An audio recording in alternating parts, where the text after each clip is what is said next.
Este es el tercer video de mi serie sobre los dictadores ilustrados al estilo anime, como parte de un libro de historia japonés. En esta serie hablo de la vida de cada dictador y muestro sus respectivas ilustraciones.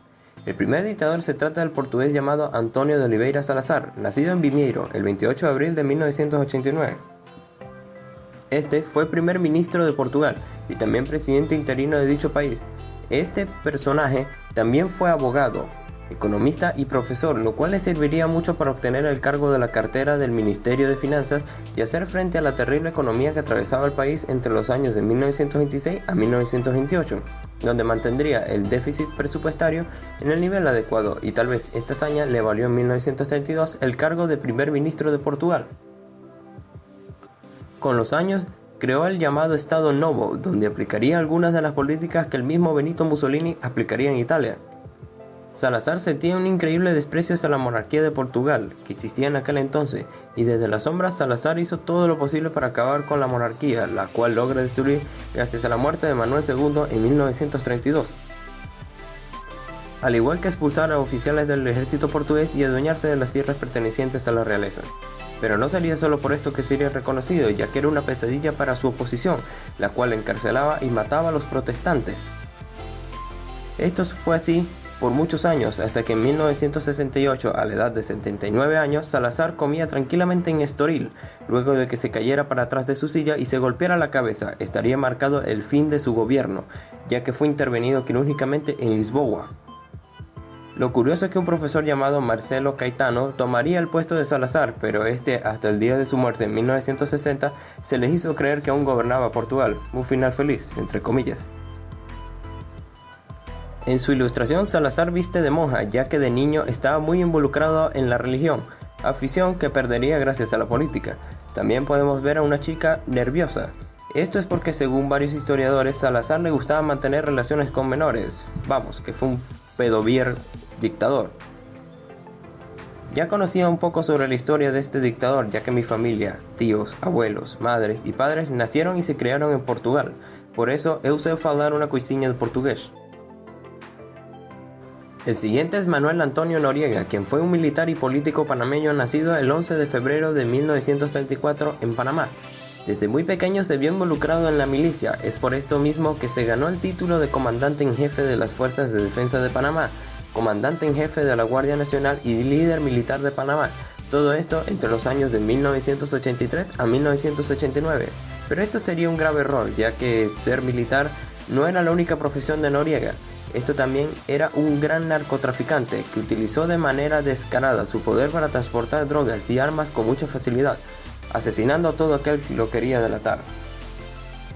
Esto llevó a un sinnúmero de denuncias por parte de Estados Unidos, el cual decidió bloquear económicamente a Panamá, país que ya venía con problemas económicos por sí solo. Por su parte, Panamá le declaró la guerra a Estados Unidos y así comenzaría una ola de conflictos sin precedentes, donde el presidente de aquel entonces de los Estados Unidos, George W. Bush, el padre, no el hijo, llevó a cabo el plan Causa Justa en 1989, el cual se trata de una serie de bombardeos a objetivos militares. Este plan terminó con más de 5.000 bajas, en los que la mayoría serían ciudadanos. En este punto ya tendríamos dos asesinos, Noriega y Bush. Al final Noriega se entregaría en 1990 y en su juicio lo condenaron a 40 años de prisión, que luego serían reducidos a 30 años por los cargos de tráfico de drogas, crimen organizado y lavado de dinero. Pero este sería extraditado a Francia y luego a Panamá, donde cumple su condena. Como curiosidad, Noriega aparece en el juego de Call of Duty Black Ops 2. En las misiones de Tiempo y Destino y Sufrirás conmigo. En su ilustración vemos a un Noriega despreocupado, donde se ve portando su uniforme militar, teléfonos con los nombres de sus aliados de aquel entonces, bombardeos y, claro, drogas. Mustafa Kemal Atatürk es nuestro siguiente dictador. Este nació en 1934 en Salónica, Turquía. Fue un oficial del ejército turco y célebre estadista turco, así como el fundador y primer presidente de la actual República de Turquía. Su extrema fama se debió a las batallas que se daban con el ejército otomano y el de Constantinopla entre 1918 y 1923 contra el ejército aliado. Mustafa fue el artífice de la guerra de la independencia de Turquía, la cual ganaría.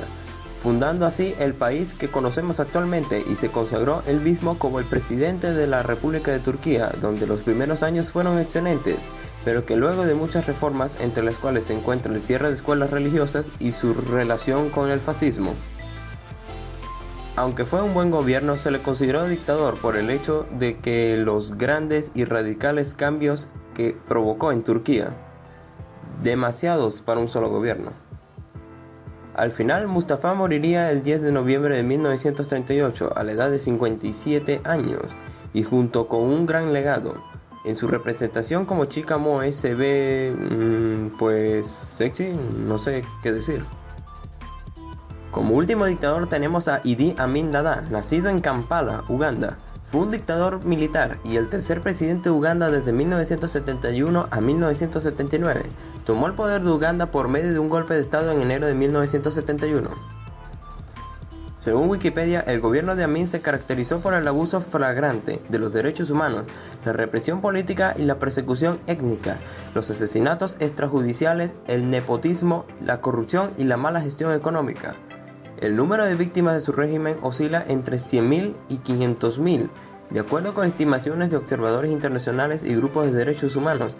Durante sus años en el poder, Amin pasó de la lealtad a Occidente y de recibir un apoyo firme de Israel a ser respaldado después por la Libia de Muammar Gaddafi, la Unión Soviética y la Alemania Oriental.